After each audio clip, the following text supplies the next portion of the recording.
Hello दोस्तों। देखिए optics में हम लोग लेंसों का संयोजन पढ़ रहे थे। उसमें हम आपको ये वाला सब फार्मूला बताए थे। इस पर कुछ आपको न्यूमेरिकल का प्रैक्टिस भी कराए थे। आज हम इसके आगे की चीज़ों को देखेंगे और हम इन दोनों फार्मूला को सिद्ध करेंगे। देखिए ये वाला जो दोनों फार्मूला है एग्ज़ाम में किस तरह से आता है। जो ऊपर वाला फार्मूला है ना, ये एग्ज़ाम में आपको ऐसे आता है। संपर्क में रखे दो लेंसों के समतुल्य फोकस दूरी का व्यंजक प्राप्त करें, कुछ इस तरह से लिख कर देता है। और दूसरा वाला भी भाषा में देता है। तो चलिए इसको सिद्ध करते हैं। आप लोग कॉपी और कलम निकाल कर बैठ जाइए। और आपका जब तक एग्ज़ाम चलेगा तब तक क्लास बंद रहेगा, फिर एग्ज़ाम के बाद से क्लास कंटिन्यू हो जाएगा। तब तक हम लोग चीज़ों को यहीं पर यूट्यूब वीडियो के थ्रू पढ़ेंगे। आप लोग इसको लिख लेना। चलिए समझते हैं। देखिए सबसे पहले डायग्राम को समझना ज़रूरी है। डायग्राम में क्या है, दो लेंस हैं। एक लेंस का नाम L1 है, दूसरा L2 है। और L1 की फोकस दूरी f1 है, L2 की f2 है। ये वाला मुख्य अक्ष हो गया। इसके P बिंदु पर एक वस्तु को रखे हैं, बिंदुवत वस्तु को। इसका हमको इमेज बनाना है। इमेज दोनों लेंस मिलकर बनाएगा, ठीक है। तो इसका इमेज बनाने के लिए दो किरण चाहिए। एक किरण को हम लेंस L1 पर आपतित कराए हैं और दूसरा को मुख्य अक्ष से होते हुए ऐसे भेजे हैं। देखिए L1 लेंस पर आपतित हुआ है ये किरण।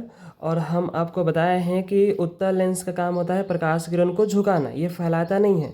तो जाहिर सी बात है ये जो आपतित किरण ये सीधे ना जाकर थोड़ा सा इधर झुक जाएगी, बेंड हो जाएगी। तो देखो ये वाला बेंड हो गई है, ठीक है।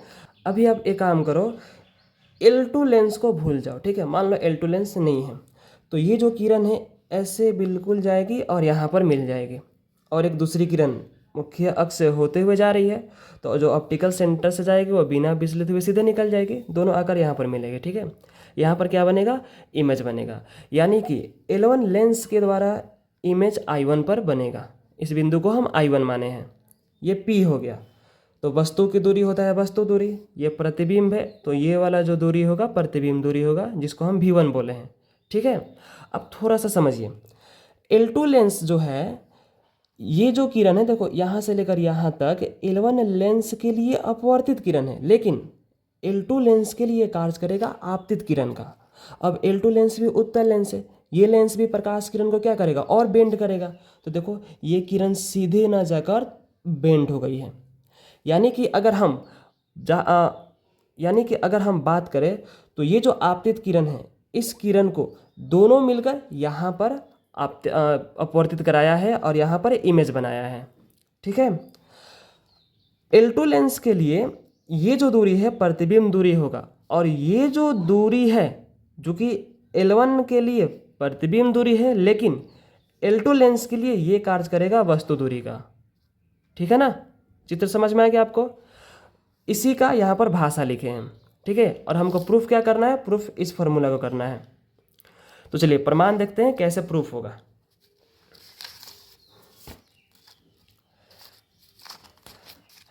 देखिए हम प्रमाण के लिए क्या करेंगे, लेंस सूत्र का उपयोग करेंगे। तो यहाँ पर लिखते हैं प्रमाण। लेंस सूत्र से, लेंस सूत्र क्या होता है, 1/v माइनस 1/u बराबर 1/f होता है। यहाँ पर दो लेंस है, तो हम सबसे पहले देखते हैं L1 लेंस के लिए। L1 लेंस के लिए 1/, देखो v है तो L1 के लिए प्रतिबिंब दूरी ये वाला होगा V1, 1/v1 माइनस वस्तु दूरी u ही होगा, फोकस दूरी है f1। अब L2 लेंस के लिए लिखो लेंस सूत्र। L2 यहाँ पर लेंस लिख लो। लेंस के लिए 1/, L2 के लिए फाइनल इमेज यहाँ पर बन रहा है तो ये प्रतिबिंब दूरी होगा 1/v माइनस वस्तु दूरी ये वाला नहीं होगा। L2 के लिए ये जो है ना प्रतिबिंब दूरी L1 का, यही काम करेगा वस्तु दूरी का। तो 1/v1 लिखेंगे बराबर 1/f है तो 1/f2। L2 का फोकस दूरी हो गया। इसको फर्स्ट मान लो, इसको सेकंड मान लो। दोनों समीकरण को जोड़ देते हैं। समीकरण 1 + 2 से, क्योंकि दोनों मिलकर इमेज बना रहे हैं ना, दोनों को जोड़ दो। LHS में LHS को जोड़ा जाता है तो 1/v1 माइनस 1/u बराबर 1 प्लस होगा, यहाँ पर ना प्लस होगा। 1/v-1/v1 बराबर RHS में RHS को 1/f1 + 1/f2। देखो इसमें ये वाला कट जाएगा, क्या बचा, तो 1/v, पहले इसको, फिर -1/u बराबर 1/f1 + 1/f2। चलो इतना चीज़ आ गया। अब थोड़ा सा सोचो, देखो ये दोनों लेंस मिलकर इस वस्तु का इमेज यहाँ पर बना रहा है। एक काम करते हैं, इन दोनों लेंस के बदले सिर्फ हम एक लेंस लाते हैं। मान लीजिए कि दोनों लेंस के जगह पर सिर्फ एक लेंस लाओ, और ये वह लेंस है जो P पर स्थित वस्तु का इमेज अकेले यहाँ पर बना दे रहा है। तो ये वाला वस्तु दूरी होगा, ये वाला हो जाएगा प्रतिबिंब दूरी। इन दोनों के बदला में एक हम ऐसा लेंस लाए हैं जो इस P पर स्थित वस्तु का इमेज अकेले इस I बिंदु पर बना दे रहा है। तो इस लेंस को हम कहेंगे इन दोनों लेंसों का समतुल्य लेंस। ठीक है। अब इसके लिए अगर हम लेंस सूत्र लिखें तो कितना होगा, 1/v - 1/u, और इसकी फोकस दूरी मान लो F इक्विवेलेंट, क्योंकि ये लेंस इन दोनों का समतुल्य लेंस है, तो बराबर 1/f इक्विवेलेंट। इसी का अप्लाई करना है आपको। तो यहाँ पर एक लाइन लिखेंगे, यदि दोनों लेंसों का समतुल्य फोकस दूरी F इक्विवेलेंट हो, तब लेंस सूत्र से ये वाला चीज़ 1/v - 1/u बराबर 1/f इक्विवेलेंट। अब इसको थर्ड मान लो, इसको फोर्थ मान लो। देखो तीसरा और चौथा में LHS बराबर है, LHS बराबर है तो RHS भी क्या होगा, बराबर होगा। तो हम लिखेंगे समीकरण 3 तथा 4 से 1/f equivalent equal to 1/f1 + 1/f2। यही हमारा सूत्र है जिसको सिद्ध करना था, एग्जाम में 5 नंबर में आता है। चलिए अब इसके आगे हम सिद्ध करेंगे d दूरी पर समायोजन वाले सूत्र को। तो देखिए दूसरा फॉर्मूला ये वाला है जिसको हमें सिद्ध करना है। यहाँ पर हम सिद्ध कर चुके हैं, सिर्फ आपको हम समझा देते हैं। ठीक है। ये जो क्वेश्चन है एग्जाम में कैसे लिख कर आता है, तो यहाँ पर हम लिखे हैं। देखिए एग्जाम में लिख कर आता है कि दो लेंसों की फोकस दूरियाँ क्रमशः f1 तथा f2 हैं, इन्हें समाक्षीय रूप से d दूरी पर रखा गया है, तो समतुल्य लेंस की फोकस दूरी का व्यंजक प्राप्त करें। चलिए समझते हैं कैसे सिद्ध हुआ है। सबसे पहले डायग्राम को समझना जरूरी है, बिना डायग्राम का आपको थ्योरी नहीं समझ में आएगा। तो डायग्राम को समझते हैं हम। यहाँ पर दो लेंस हैं, एक लेंस L1 है, दूसरा L2 है। इस लेंस की फोकस दूरी f1 है, इसकी फोकस दूरी f2 है। यहाँ पर हम भाषा लिखे हैं, आप पढ़ेंगे आपको समझ में आ जाएगा। देखिए दोनों को d दूरी पर रखा गया है। L1 लेंस पर एक प्रकाश किरण आती है PQ और आपतित होती है, और ये अपवर्तन के बाद ऐसे चली जाती है। अब सुनिए, ये किरण मुख्य अक्ष के समांतर आ रही है, तो समांतर आने वाली किरण अपवर्तन के बाद कहाँ से गुजरती है, फोकस से। तो ये जहाँ पर जाके ऐसे मिलेगी ये वाला होगा फोकस, इसीलिए बोले हैं F1, और यहीं पर इमेज बनेगा। ठीक है ना। आपको भी पता है कि जब वस्तु अनंत पर होती है तो इमेज कहाँ बनता है, फोकस पर बनता है।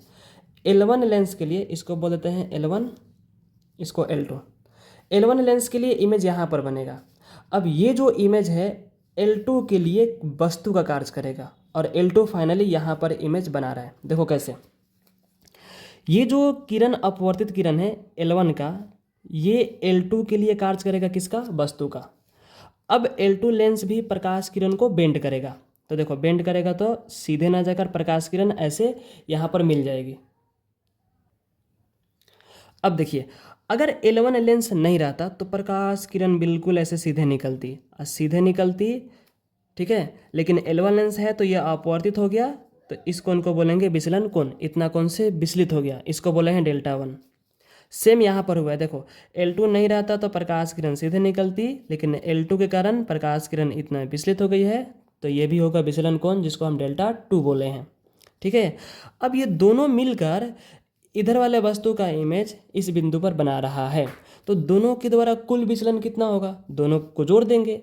और जोड़ते कैसे हैं, तो एक काम करते हैं, इस वाले किरण को ऐसे पीछे बढ़ाएंगे, यहाँ पर आएगा, इसको आगे बढ़ाए हैं, यहीं पर मिला है, इस बिंदु को हम एस बोले हैं, ठीक है, इस बिंदु को आर बोले हैं, और ये जितना हाइट पर ये वाला आपतित हुआ है इसको H1 बोले हैं, ठीक है। अब देखो ये जो किरण और ये वाला किरण, इसको दो रेखा मान लो, ये सरल रेखा, ये सरल रेखा, जब दो रेखाएं एक दूसरे को काटती है तो आमने सामने का कोण इक्वल होता है, जितना ये वाला होगा उतना ये वाला होगा, इसलिए यहाँ भी लिखे हैं δ2। अब ये जो कोण बन रहा है ना, ये वाला, ये यही कुल विचलन है, कुल विचलन यही है, दोनों के द्वारा कुल विचलन है। और देखो निकल भी जाएगा, कैसे निकलेगा आपको प्रमाण में दिख जाएगा। अब थोड़ा सा नीचे देखो, ये वाला ऑप्टिकल सेंटर O है, ये वाला ऑप्टिकल सेंटर आप O' लिखना, ठीक है।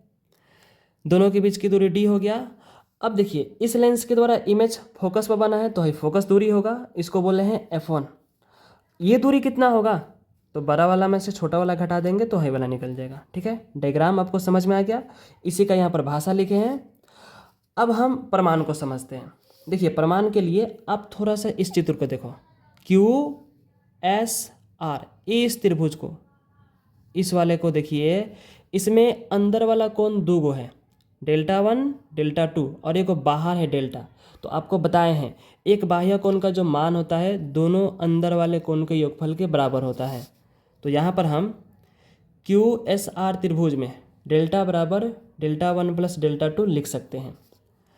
इसके बाद क्या करना है, तो इसके बाद देखिए एक आपको हाई वाला थ्योरी पढ़ाए हैं, डेल्टा बराबर H/F होता है, आपको हम हाई वाला बताए होंगे, tan डेल्टा = H/F। तो जब डेल्टा बहुत छोटा हो तो हम tan डेल्टा को केवल डेल्टा और डेल्टा बराबर H/F हो जाएगा।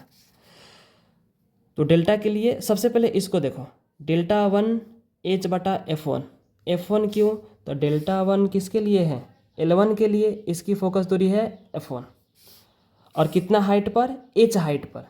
तो देखो हाइट H, फोकस दूरी F1। सेम काम L2 के लिए, L2 का हाइट H1, देखिए यहाँ पर लिखे हैं H1, ठीक है ना, नहीं दिख रहा होगा आप लिख लेना, H1 है, और इसकी फोकस दूरी F2। तो δ2 के लिए H1/F2, δ1 के लिए H/F1, और इन दोनों के मिलने से जो संयुक्त लेंस बनेगा, समतुल्य लेंस, उसके लिए विचलन कितना होगा, तो डेल्टा है, और इसके लिए हाइट H, देखो ये डेल्टा, इसके लिए हाई वाला हाइट होगा H, और दोनों का समतुल्य फोकस दूरी हो जाएगा F इक्विवेलेंट, ठीक है। इसको आपको फर्स्ट मान लेना है। अब इसके बाद क्या करना है, तो इसके बाद आपको बता रहे हैं, ये जो H1 है ना, इसी को हटाना है, हटाने के लिए इसका मान निकलना होगा। तो मान कैसे निकलेगा, आओ इसको देखते हैं। देखो ये थोड़ा सा कॉम्प्लिकेटेड चित्र हो गया है, एक और हम चित्र बनाए हैं, इसी में का बनाए हैं, QOI1, देखो ये QOI1, इसको बाहर निकाल लिए हैं, और एक RO'I1, इसको बाहर निकाल लिए हैं। अब समझना इसमें दोनों त्रिभुज, देखो ये वाला त्रिभुज और बड़ा वाला त्रिभुज, दोनों में ये वाला एंगल 90 डिग्री होगा, ये एंगल दोनों का कॉमन है। तो जब दो एंगल बराबर है तो तीसरा एंगल भी क्या होगा, बराबर होगा। तो यहाँ पर एंगल एंगल एंगल समरूपता लगेगा, ठीक है ना, यानी कि दोनों त्रिभुज क्या है, समरूप है। और जब दोनों समरूप होता है तो पहला त्रिभुज का लंब बटा दूसरा त्रिभुज का लंब होता है, यानी कि H/H1 बराबर पहला त्रिभुज का आधार, बड़ा वाला का आधार F1, और फिर बटा छोटा वाला का आधार लिखते हैं, तो छोटा वाला F1 - D। ये लगता है अनुपातिक नियम। देखो यहाँ पर किए हैं, समकोण त्रिभुज QOI1 तथा समकोण त्रिभुज RO'I1 दोनों त्रिभुज समरूप है, अतः अनुपातिक नियम से, यही वाला होता है अनुपातिक नियम, और इसी का यहाँ पर उपयोग किए हैं, ठीक है। अब आगे देखो, हमारा काम क्या है, H1 का मान निकालना। तो इसको पहले पलट देते हैं, देखिए इतना आ गया है, H1/H बराबर F1 - D/F1। यहाँ से H1 का मान निकालेंगे, H जाएगा इधर गुना में, H गुना में चला गया। अब H1 का मान निकल गया, इसको समीकरण फर्स्ट यहाँ पर ले जाकर रख देना है। यहाँ पर समीकरण फर्स्ट में H1 का मान रखने पर, तो देखो H/F इक्विवेलेंट बराबर में H/F1 है, तो H/F1 है, प्लस H1 के लिए F1 माइनस डी बटा F1 इंटू एच, देखो H1 के लिए F1 माइनस डी बटा F1 इंटू एच, और नीचे बचेगा F2, तो लिखे हैं 1/F2। ठीक है, अब इसमें इस पूरा में देखो H कमन है, H H H H कमन हो गया, H से H कट गया, साइड हो गया। इधर क्या बचेगा, 1/F इक्विवेलेंट। इधर क्या बचेगा, तो 1/F1 प्लस H कॉमन हो गया, इन दोनों को नीचे गुना कर दिए हैं, F1 माइनस डी को एक में गुना करेंगे, F1 माइनस डी। ठीक है, अब इसको हम अलग अलग लिखे हैं, नीचे वाला सेम है ना, तो दोनों को हम बांट दिए हैं। तो 1/F1 प्लस F1 बटा इतना, फिर डी बटा इतना, बीच में माइनस है। अब देखो F1 से F1 कट जाएगा, तो यहाँ बचेगा 1/F2 माइनस डी बटा F1 इंटू F2। इसी को हमको प्रूफ करना था। ठीक है, तो आप इन दोनों को लिख लीजिएगा, फिर इसके बाद जो टॉपिक होगा उसको हम लोग पढ़ेंगे।